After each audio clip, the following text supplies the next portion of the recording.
एक चीज़ और मेरे दिमाग में सवाल ये आ रहा है कि ये ठंड का मौसम है जी। और उत्तराखंड भौगोलिक रूप से काफ़ी दुर्गम है। ठंड बढ़ेगी और बर्फ़बारी की भी संभावनाएं हैं। और ऐसे समय में आप जो है हमारे उत्तराखंड के इस देवभूमि के दुर्गम क्षेत्रों से होते हुए भारत शुद्धिकरण की यात्रा को ले जा रहे हैं। तो आपके लिए कठिन परिस्थितियां यहाँ पर उत्पन्न हो सकती हैं। कैसे इन चीज़ों से आप जूझेंगे और क्या आपके पास में तरीका है कि आप इन चीज़ों को जो है जी, जी, जी, वो बहुत कर पाएँ? ये वास्तविक है क्योंकि आपने यहाँ की भौगोलिक परिस्थिति को देखते हुए इस प्रश्न को आपके मन में आया। हमारे जितने भी संत महापुरुष रहे, उन्होंने हिमालय की वादियों में आकर घोर तप किया। तप करके ही अपने प्रभु को प्रसन्न किया। आज हम किसको समझाने निकले हैं?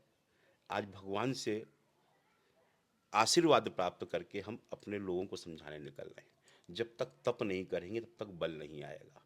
अब यहाँ बर्फ़ पड़ेगी, जब उस बर्फ़ पे चलते हुए हम आपके पास पहुँचेंगे और भिक्षा के रूप में सिर्फ हम क्या मांगेंगे कि हमें भिक्षा में आप सब एक हो जाओ, प्रेम भाईचारा के साथ कार्य करो। ये एक तप हमें करना होगा, ये हमारी एक तपस्या है।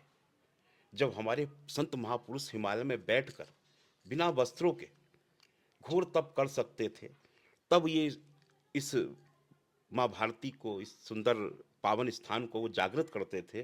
तो क्या आज हम मिलकर इस तप पे नहीं चल सकते? क्या इस तप के बल पर हम उस शक्ति को, जैसे आपने कहा आपके इस मार्ग में बड़ी कठिनाइयाँ आएंगी, कैसे एकजुट होंगे? जब चलेंगे तब लोगों को ये दिखेगा कि कई संत एक साथ, संत महापुरुष इस पद यात्रा को, इस घोर मतलब वास्तव में ठंड का समय होगा क्योंकि समय जो चुना गया वो 7 जनवरी से प्रारंभ करने का चुना गया, जिस समय यहाँ पर भारी बर्फबारी हो रही होगी क्योंकि जागेश्वर धाम, परम धाम, वहाँ तो बर्फबारी बहुत होती है। तो जब ये सब निर्णय लिए गए और जो निर्णय ले रहे हैं वो भगवान बैठ के ले रहे हैं, वो करवा रहे हैं, तो कहीं ना कहीं हम भी चाहते हैं कि हम उस तप में शामिल हों जो हमारे महापुरुषों ने किया।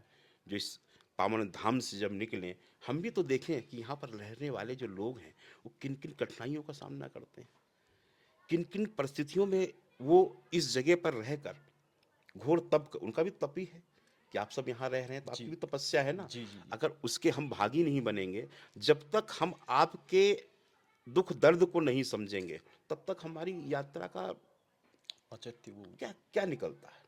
तो इन सबको देखने के लिए, आप सबके बीच में आने के लिए, आप सबके बीच जानने के लिए हम भी चाहते हैं कि उस समय प्रारंभ करें जब कुछ परीक्षा देने का समय आया हो, घड़ी परीक्षा की हो, ईश्वर के सामने परीक्षा भी दे रहे हों और हम ईश्वर के जो हम यहाँ पर प्रतिबिंब है, ईश्वर का ही प्रतिबिंब हम सब मानव हैं, जी, जी, जो जी। मनुष्य हैं, तो उनके बीच में पहुँचें, अपने बहन बेटियों के बीच में पहुँचें, अपने भाइयों के बीच में पहुँचें, अपने परिवार के बीच में पहुँचें और उन समस्याओं को देखते हुए, उन भौगोलिक परिस्थितियों को देखते हुए जो हम उन्हें समझाने का, उन्हें समझने का प्रयास करेंगे, उसका एक आनंद अलग ही आएगा।